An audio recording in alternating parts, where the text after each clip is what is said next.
Welcome into OutKick, the show, Tuesday edition of the program. I am reacting, as I will be, every single Tuesday, all NFL season long.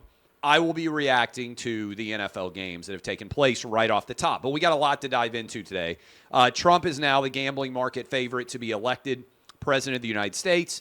Taylor Swift, Travis Kelce, I got many takes. And Joe Biden can't walk, so they've changed the stairs to Air Force One and the shoes that he is wearing, and he's doing physical therapy to learn how to walk better. And college football ratings are soaring, despite the fact that idiots like Skip Bayless are claiming that Dan Lanning is racist.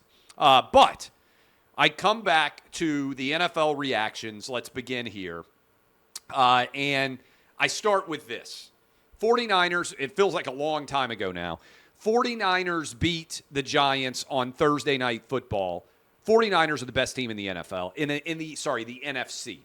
I don't think there's any dispute the 49ers are the best team in the NFC. As long as Brock Purdy stays healthy and continues to play at an elite level, 49ers are, I think, the best team top to bottom in the entire NFC. All right?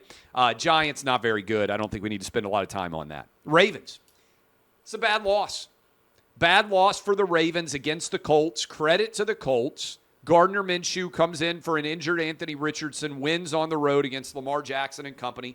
Some questionable officiating down the stretch. Big pass interference call was missed in overtime, in my always humble opinion. But the Colts, and also you had Justin Tucker leave a 60-plus yard field goal short. But in general, I think the Colts have to be ecstatic to be sitting at 2-1. Let me just say this for a minute. Congratulations to the Browns. Myles Garrett's unblockable. That defense under Jim Schwartz is incredibly good. I like Jim Schwartz. I think he's a fantastic defensive coordinator. The Titans put up under 100 yards of offense. That should be impossible in the NFL. The Titans are paying their offensive side of the ball like $100 million plus. I don't even know what the total is. And they can't get 100 yards of offense. It's the worst offensive production in 49 years of Titans football. I don't know if I can watch. I mean, I'm a season ticket holder, and Joe Burrow and the Bengals are coming to town on Sunday, and I'm not even kidding with you. I don't even know if I want to drive to the stadium and watch this game. I probably am going to end up doing it because my boys are going to want to go, my kids. I don't want to go. Because I feel like Joe Burrow and the Bengals are 100% going to beat the Titans. And I'm still mad over the Bengals beating the Titans in the game, the playoffs, which I'll never forget, the divisional round playoff game, where Ryan Tannehill threw 3 interceptions. I don't even know if the Titans will be in the AFC divisional round, be the number 1 overall seed in the AFC for the rest of my life.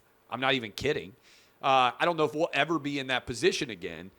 I don't even want to go and be reminded of it by watching the Bengals beat the Titans again. So I'm not even sure what I'm going to do. But the Browns have a good defense. Bronco fans, you have a storied, successful history. You've won a bunch of Super Bowls. 3 Super Bowls, 2 with Elway and 1 with Peyton Manning. I think it's 3 total Super Bowls. Your team is broken. You give up 70 points in an NFL game, and they take it easy on you, over 700 total yards. 70 points.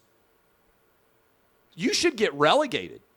Like, you shouldn't even be able to play in the NFL for the rest of the year if you give up 70 points. They should be like, okay, we're gonna go pick the best college team or the best semi-pro team.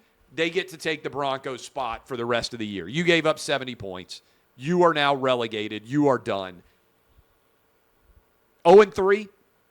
And I know the Bears are 0-3, and the Bears are somehow 0-13. And don't worry, Chicago, I'm going to get to you. You are sitting and you give up 70 points.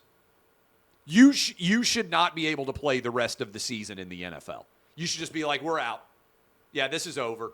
We're not going to show up the next 14. We forfeit. Season's over. Dolphins are really good.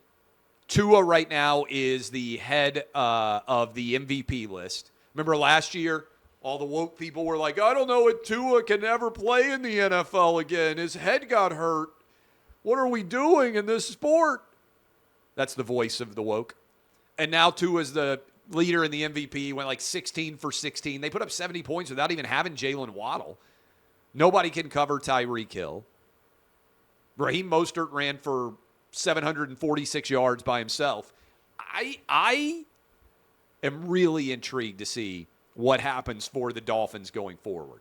Is it finally the case that people in Dolphins Stadium can stop wearing Dan Marino jerseys because they finally have had a decent quarterback for the first time since like 1993 when Dan Marino retired?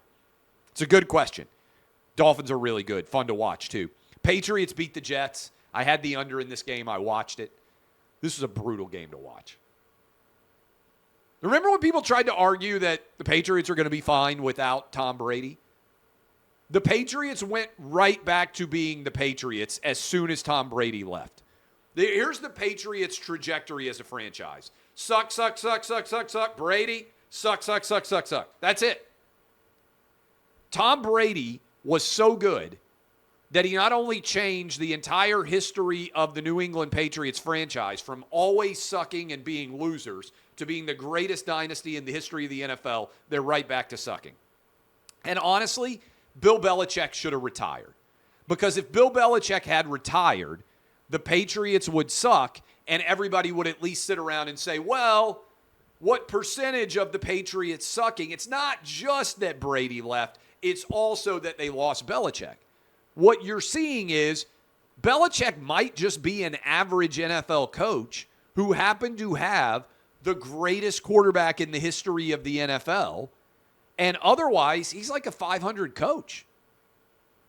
And congratulations, you got lucky Tom Brady was your quarterback for 20 years or whatever the heck it was. But otherwise, you're just an average coach. It just brings home again the quarterback in the NFL matters way more than the head coach does. But the Jets are a disaster. Patriots finally got a win. Bills, back to being good. They blew it against the Jets. Aaron Rodgers got hurt. The Bills blew a big lead. But the last 2 weeks, Josh Allen has been playing at an elite level. The Commanders got absolutely wiped out. Lions, 2-1. Defense played really well. Disappointing Week 2 loss. But I think if you're a Lions fan, you're looking around at the rest of the NFC North, and you're saying, okay, it's us or the Packers. Bears are a disaster. We'll get to them. I don't think the Vikings are a bad team. They could be 3-0. Instead, they're 0-3. But you have to be feeling pretty good if you're the Lions about making the playoffs. Packers, you're down 17-0. Derek Carr gets hurt. You found a way to win. Of course, I had the Packers minus 1.5, and they win by 1. But Packers, Jordan Love has made some really good plays. Touchdown pass. I think it was a touchdown pass. It might have been a 2-point conversion pass. I think it was a 2-point conversion. Jordan Love made a throw where I was watching it live, and I said, wow. The way and you guys may remember this play, he was starting to run to his right, and he had a receiver open on his left, and he threw across his body, and it was an absolute laser, and the DB couldn't even react to it. Boom. I think it was for the first 2-point conversion to make it 17-11. I think that was the play, if you remember it. And I thought to myself, there's not very many NFL quarterbacks who could make that throw. So I don't think it's possible. If the Packers go from Brett Favre to Aaron Rodgers and Jordan Love is also a top 10 quarterback, that's just unfair. You shouldn't be able to go 3 for 3, handing it off every time to another elite playmaker when there are tons of franchises out there that can't find a quarterback for 20-plus years. Texans, the fullback returned a touchdown, a kickoff for a touchdown.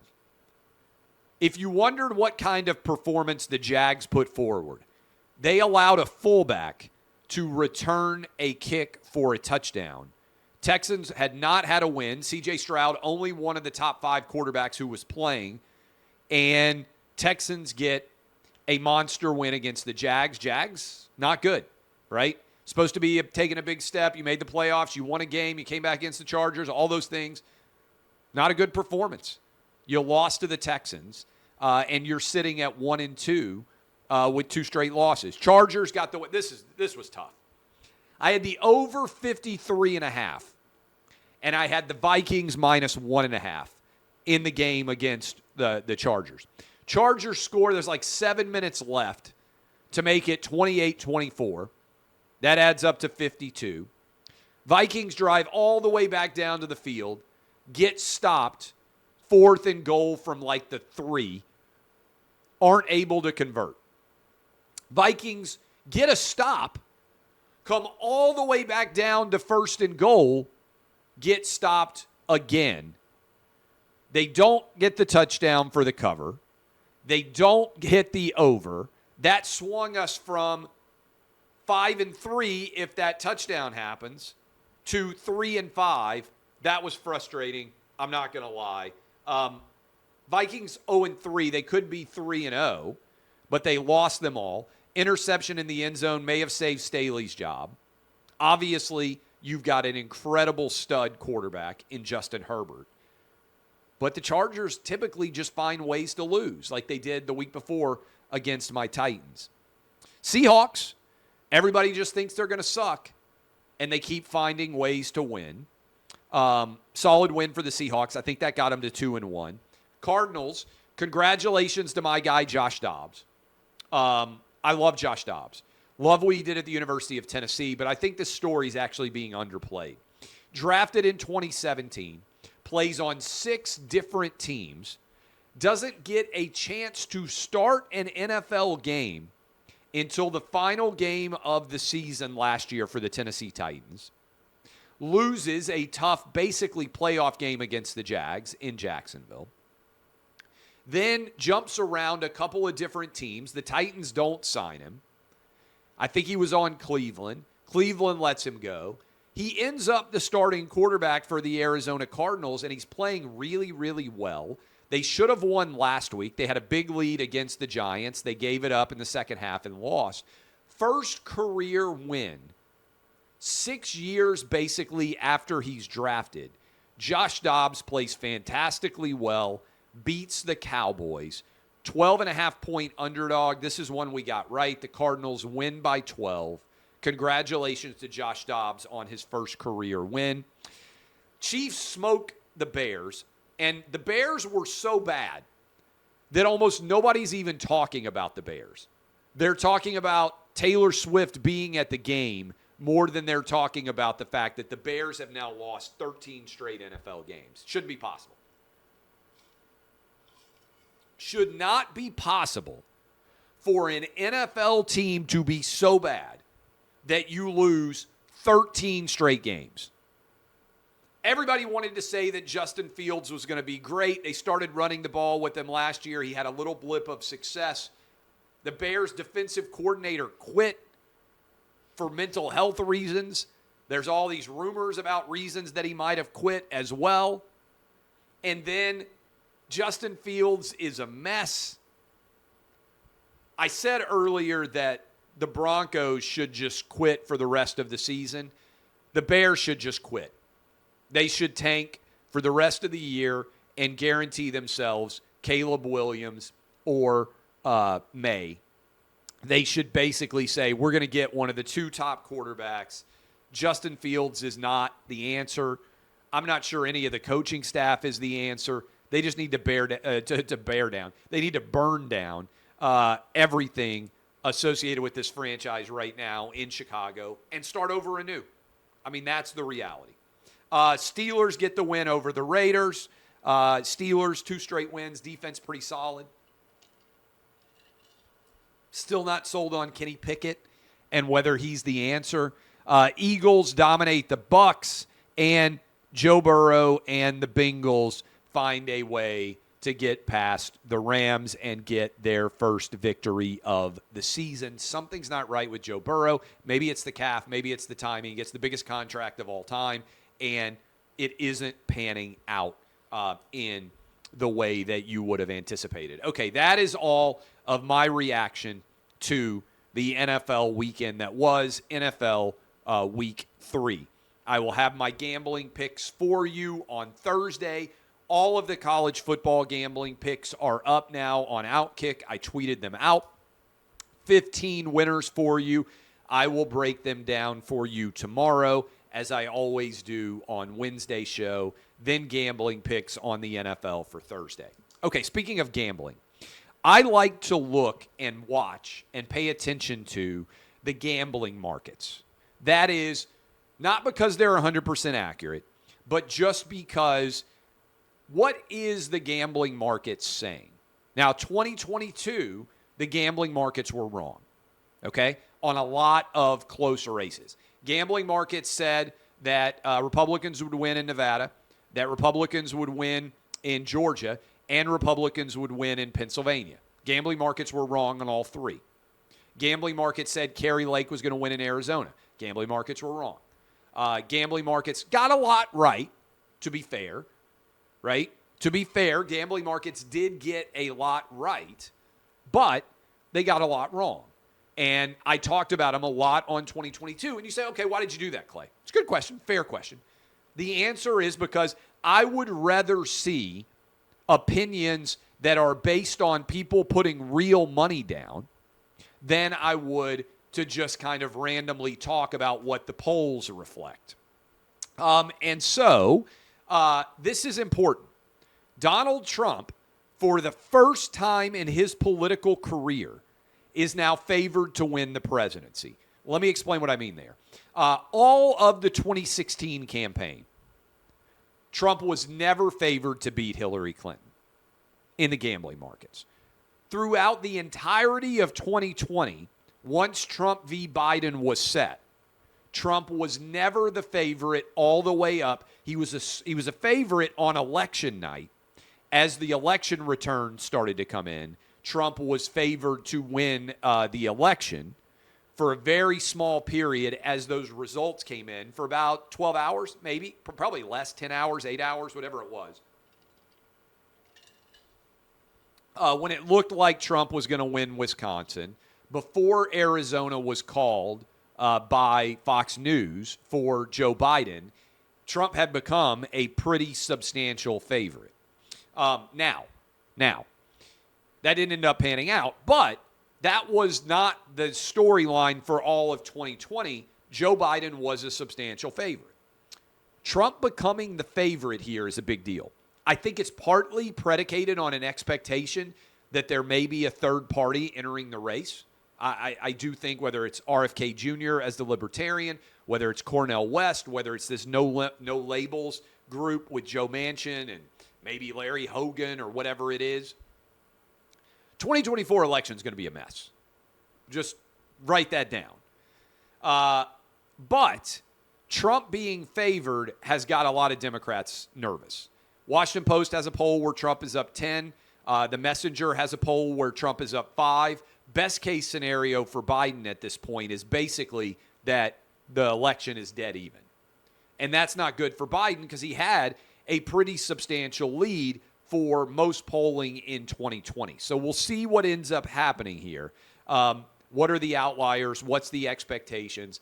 I am increasingly of the opinion that Joe Biden's mental and physical frailty is such a big story that it's overriding everything else. The Trump indictments, the Trump Truth Social posts, everything is right now, I think, secondary to the fact that 75% of Americans don't think Joe Biden is mentally or physically competent enough to be president of the United States. Which brings me to, I couldn't believe when I woke up this morning and I saw Axios's, I read the Axios morning email. I read everything, by the way. I talked about this on Clay and Buck, but sometimes people say, okay, how many hours do you prepare to do radio or to do this OutKick show? The answer is all of them. And I'm not trying to be cocky about that. You can't say, oh, I'm only going to prepare for 45 minutes for the radio show. I work all day long to make sure that I'm good on the radio show, to make sure that I'm good on OutKick, to make sure that I've got my facts correct, to make sure that I can make my arguments in a coherent fashion. I have to fill my brain with as much information as possible to try to make sense of the world and make good, intelligent, reasoned, factual arguments for all of you. And I'm not expecting for all of you, by the way, I always say this, to agree with every opinion that I share. But know that you have to spend a lot of time to be able to talk for this many hours every single day. All right, so, like for instance, I'm going to be on Jesse Waters tonight. I don't have any idea what my topic is going to be for Jesse Waters. I know that I'll be 100% prepared to talk about any subject under the sun because I will have already prepped for every story that there could possibly be out there to make sure that I'm ready to go. All right, with that in mind, top story Axios. This morning, reading from the opening paragraph, President Biden and his staff are working on an urgent project to protect his reelection bid, a don't trip strategy. When I saw this headline, I read the first paragraph. I thought to myself, surely that's not a literal don't trip strategy. I thought it was going to be like, hey, don't trip up and say something dumb. Don't trip up and give Trump an opening by doing X, Y, or Z. No. It's a literal don't trip strategy. Joe Biden is so mentally deficient, we all know, but he's so physically deficient that here is the story. Democrats, including some in the administration, are terrified Biden will have a bad fall with a nightmare scenario as it happening in the weeks before the 2024 election. So what are they doing? Biden is training with a physical therapist to try to walk better. Now look, my dad trains with a physical therapist to try to walk better sometimes. He's got bad arthritis. He's going to be 79 years old next month. He's very similar in age to Joe Biden. My dad could not physically be president of the United States. And I love my dad with every fiber of my being. He even would say, yeah, I couldn't be president of the United States now. He could have been president of the United States physically and mentally, I think, in his 40s, 50s, 60s, like a lot of people could have. At 79, he has to work with a physical therapist to walk better. He's got bad arthritis. I probably, when I am 79, will have to do the same. I'm not belaboring or judging anyone who is that age having to do this. So he's training with a physical therapist. They also are changing his shoes. They are putting him in tennis shoes increasingly because they don't want him to trip, and they think tennis shoes are less likely to make him trip than slick shoes would be, dress shoes. And they no longer are having him walk up the big stairs at Air Force One. You know, when the president lands and he walks out and he waves from that top of the Air Force One, this big majestic jumbo jet, and then he comes down that long staircase, and same thing when he leaves, he waves, salutes, climbs all those stairs. They're now having Joe Biden walk up a short staircase into the belly of Air Force One. He's not even going into the main area that they typically enter the plane because he's not physically well enough to walk up the stairs. Okay, so he's having physical therapy because he can't walk. They're having to change his shoes because he can't walk, and they're having to change the staircase for Air Force One because he can't walk. Let me just say this. Sometimes you are so close to something that you lose all perspective. And I used a couple of analogies on Clay and Buck to make this case. I'll use two. I've written now a bunch of books. American Playbook is out right now. When you write a book, eventually you end up so close to the book because you've been working on it for so long that you can no longer see it objectively with fresh eyes. So you may ask someone else to read it for you to tell you what their perspective is because you've seen it so many times that you're having trouble contemplating how it's seen with fresh eyes. Also, and I've told this story before, but I hope it's true of other husbands out there. I've been married for almost 20 years. Every now and then I'll be at a bookstore, or I'll be at a grocery store, or I'll be at a movie theater, and I'll be there with my wife. I might be there with our kids too, and we will separate and go different directions. Maybe she goes to get the milk, and I go get potato chips. Maybe she's shopping in one store. I don't even go to them all hardly. Maybe I should say Costco. Maybe she's going to get, the shrimp.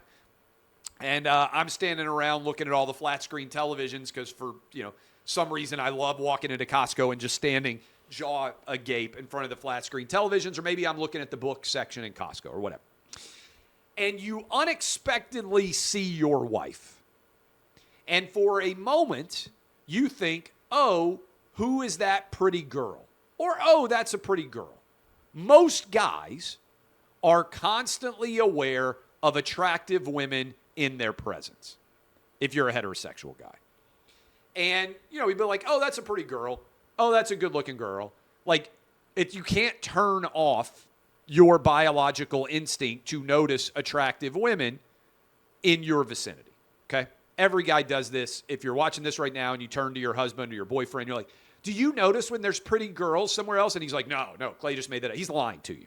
He 100% knows every pretty girl around him. One of my buddies used to say, and it's funny, he would say, every time I get on like a crowded elevator, and this is my buddy, he was like, I think about which girl would I sleep with if I had to repopulate the entire earth. It's really funny. That's the way that lots of guys think, all right? If they say they don't, they're probably lying to you, or maybe they're not straight. It's probably your fear, all right? So you come around the corner, and you will see your wife, maybe it's your girlfriend, as if you didn't expect to see her, and I'll think often when that happens, it doesn't happen all the time, who's that pretty girl? And then I'll think, oh, that's my wife, I'm married to her. You see your spouse, and I don't know if girls do this. I don't know if this happens when you're with your husband, if you see him out or anything. I don't know. But I'm not very good looking, so I don't know that ever happens to my wife. But you see your wife, and you think, oh, who's this pretty girl? You're seeing her for an unexpected time as opposed to being in the house where you might take it for granted, right? Does that make sense? You're seeing something anew. Seeing someone in a way that you would not anticipate. You are objectively viewing something that you are subjectively usually very involved in. Can be a book, can be a relationship. If you're a Democrat right now, and you are changing Joe Biden's shoes, and you are making the decision to put him on a new staircase to climb into Air Force One, and you're having physical therapy with him so he can walk, you're not seeing objectively the big picture because you are so subjectively involved in the presidency, and it's screaming to the rest of the country, this guy can't do the job. And I'm not saying this as a Democrat, as a Republican, as an independent. I'm saying you are so committed to your guy that you can't see the objective reality staring you in the face that everyone else is seeing. He can't mentally, we know, but I'm just talking about physically right now, do the job. You are so subjectively committed to fighting for him that your myopic vision is not allowing you to see what everyone else in the whole country is seeing. He can't be the guy. And I think that's why the betting markets are swinging in such a fashion, because they recognize this isn't going to work. Biden is going to lose. Every other aspect of this doesn't matter because people have decided that he physically and mentally can't do the job. Now, I don't know how it's going to happen. If it's Trump v. Biden, It might be because a lot of people just don't show up and vote. It might be because there's a third party, but it might be the lead story here for Axios. I've said there's 3 ways Biden loses. It might just be that he does something that is so bad. He talks to a dead person. He has a Mitch McConnell-like freezing in the spotlight moment that everybody out there finally says, oh my goodness, this guy can't do the job. I'm telling you, all the evidence is there. If you're worried about his shoes and you're worried about his physical therapy and you're worried about the stairs, let me give you a news flash. It ain't the shoes. It ain't the stairs. It ain't the physical therapy. It's that your guy can't physically do the job. And that's where we are. College football ratings are soaring. And I think this is an early read, right? Most watched, I talked about this yesterday, Notre Dame against Ohio State, most watched NBC Notre Dame game since 1993. And I flagged this because also a ton of people watched the Colorado and Oregon game. In fact, it was the most watched of the day, even though Oregon won 42-6 in a blowout, and it was 35-0 at halftime.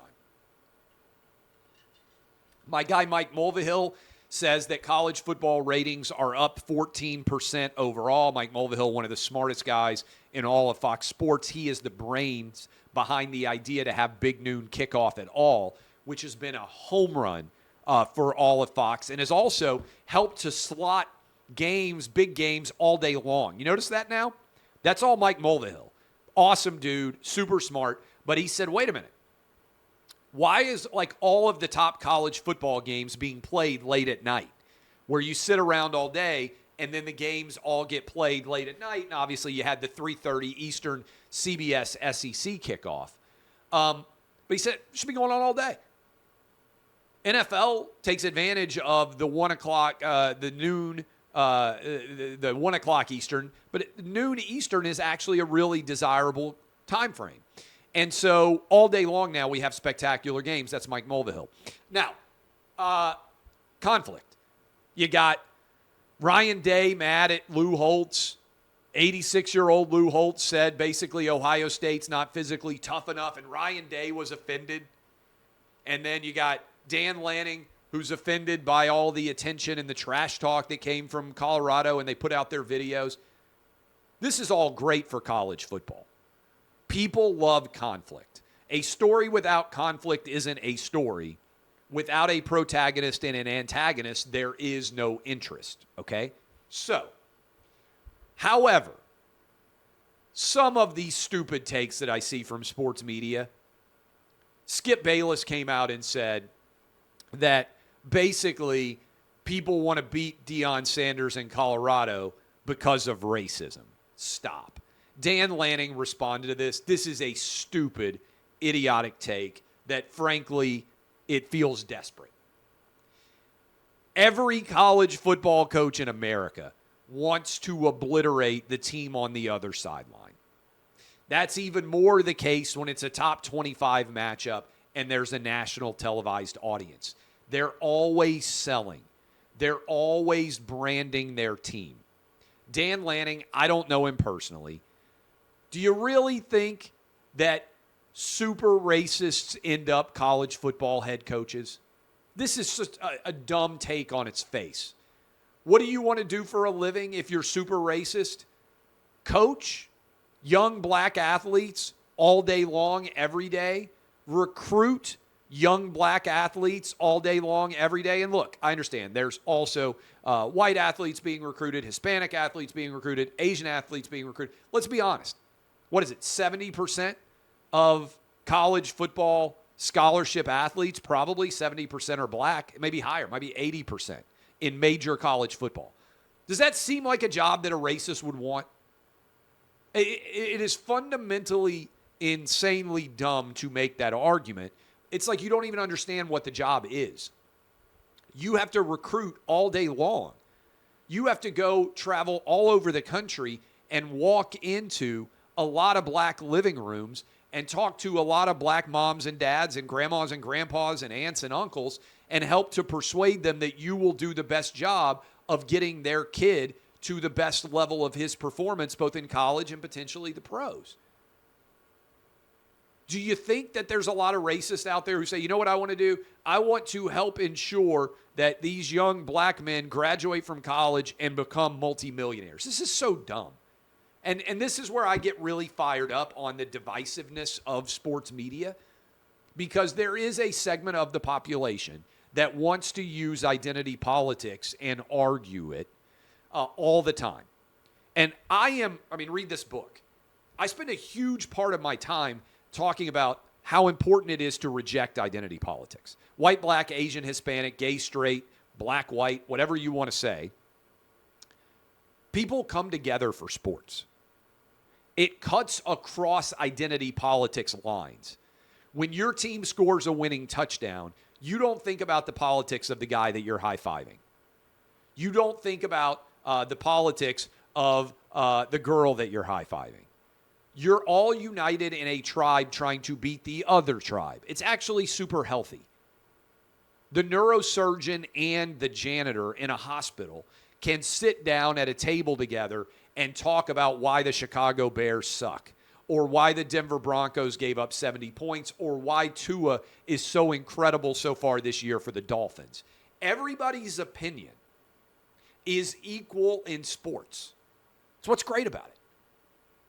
And the person who watches more sports and has better stats and better facts makes the better argument, and they're given more respect, regardless of background.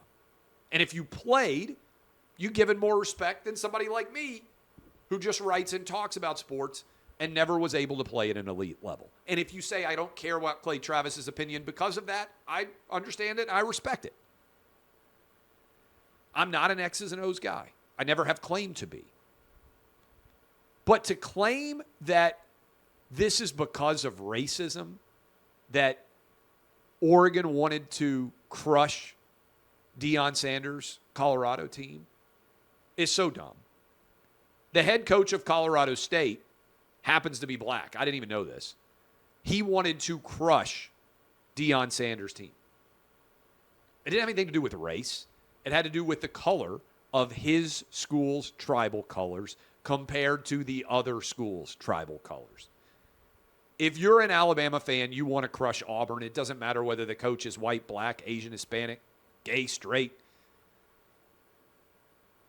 Remember the this is one thing that ESPN got right. The never graduate commercials that they used to run, where like people would try to trip other individuals who were fans of different teams in a kind of comedic fashion.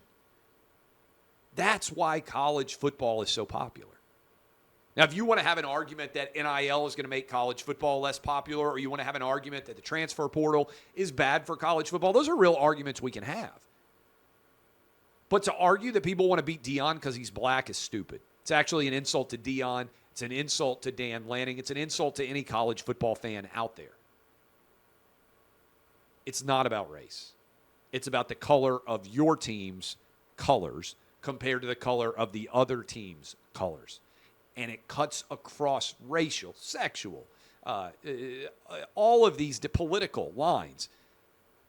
There is a common humanity in sports fandom that is absent in many other parts of American life. And when I hear stupid arguments like Skip Bayless's, frankly, it's just an insult, and it feels desperate to try to come up with a take that is completely without merit, in my always humble opinion. But college football ratings are soaring. All right. Taylor Swift. Travis Kelce. Everybody's talking about it. Travis Kelce's jersey sales went up 400% because the Swifties are all rolling in. People have been saying, Clay Travis, you're one of the greatest relationship advice givers in the history of mankind. No one's actually said that, but in my mind, I think that I am. How would you assess Taylor Swift, Travis Kelce? And I said to myself, it's a bad move for Taylor Swift. Travis Kelce is wildly outkicking his coverage here. He's a 33-year-old tight end, very talented tight end, but a 33-year-old tight end. He's not very good looking, I don't even think he's the best. I don't even think he's the best looking tight end on the Kansas City Chiefs. If I had a daughter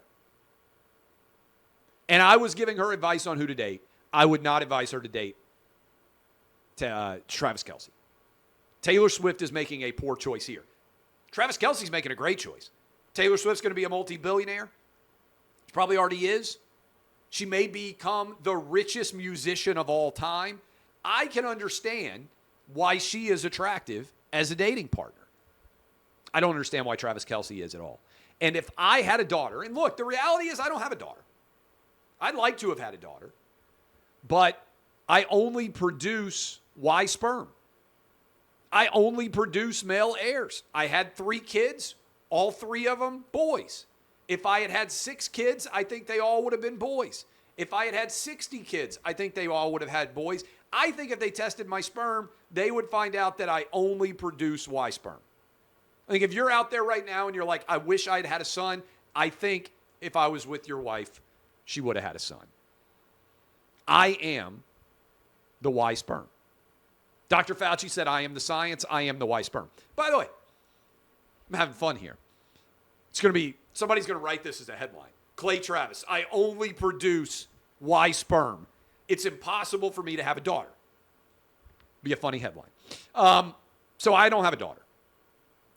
If Taylor Swift is my daughter, I would sit down with her. I would say, you're a billionaire. You are super talented in writing songs. You're going to write a breakup song about Travis Kelce, and it may well do well. But at some point, do you want to get married or not? If you want to get married, and if the purpose of dating is to get married, you are wasting your time with Travis Kelce. He is a dime a dozen. He's not that good looking. His career is almost over. You can do better, even if you want to date a tight end in the NFL. I don't know how many of them are single. A lot of them are better looking than Travis Kelce. And they're younger. They're going to be in the league for longer. In 3 years, Travis Kelce is going to be done in the NFL. What's he going to be doing? WWE wrestling? Taylor Swift want to date a WWE wrestler? Unless you think Travis Kelce is the next Rock. Maybe he is. It's a bad match for Taylor Swift. All the Swifties are mad at me. Like, I can't even check my mentions right now. All these Taylor Swift fans are just bombarding me. We had a 500,000 view TikTok. I don't even know how it works. And we got the Swifties were mad because I denigrated the relationship in a TikTok video, and they got it pulled off TikTok. This is not going to be a successful relationship. And I say this humbly as the greatest relationship advisor on the planet, as a man who only produces Y sperm and can only have sons. Taylor, if you were my daughter, this is a bad relationship choice. Now, it's brilliant for the NFL. If I were Roger Goodell and I'm sitting there and I was like, what fan base could we cross-pollinate with the NFL to create even larger and more extensive knowledge in the NFL? I would have said Taylor Swift. Because what do you think? 20% of Taylor Swift's fan base also NFL fans? It's probably fair, right? There's not a big overlap. 2 huge fan bases, and now they're brought together. I'm not sure there's any person in America that you could point to and expand the NFL audience better than by trying to get the Taylor Swift fan base all fired up. So it's brilliant cross-pollination, cross-marketing. Also good for Taylor Swift, because I think there's tons of NFL fans that don't really know Taylor Swift. And I say this, by the way, the Swifties are all mad at me. I bought tickets to Taylor Swift's last concert. I bought like 3rd row seats. I took my wife. It wasn't me solo or me with another dude. That would be weird. I took my wife, and we sat like 3rd row when she performed at Bridgestone Arena. It was maybe 6 or 7 years ago. I don't remember. My wife makes fun of me because I like Taylor Swift songs. I'm not going to lie. I think she's like got a lot of catchy tunes. That's why as the greatest relationship advice expert on the planet, and also simultaneously a man who doesn't even produce X sperm. I couldn't even have a daughter if I wanted to. I am telling you, bad decision. You can do better, Taylor. Take it from me. I am an expert on everything. DBAP, unless you need to SBAP, this has been OutKick the show. We covered a lot of ground, as we always do. I love all of you, and I hope you have fantastic Tuesdays. Reminder, if I didn't say it already, live debate reaction show tomorrow. As soon as the debate is over, I will come to you and break down exactly what happened in the second Republican primary debate. It should be a lot of fun. I will see you also for a normal show tomorrow to talk sports gambling. This has been OutKick the show. As we always say, DBAP, unless you need to SBAP.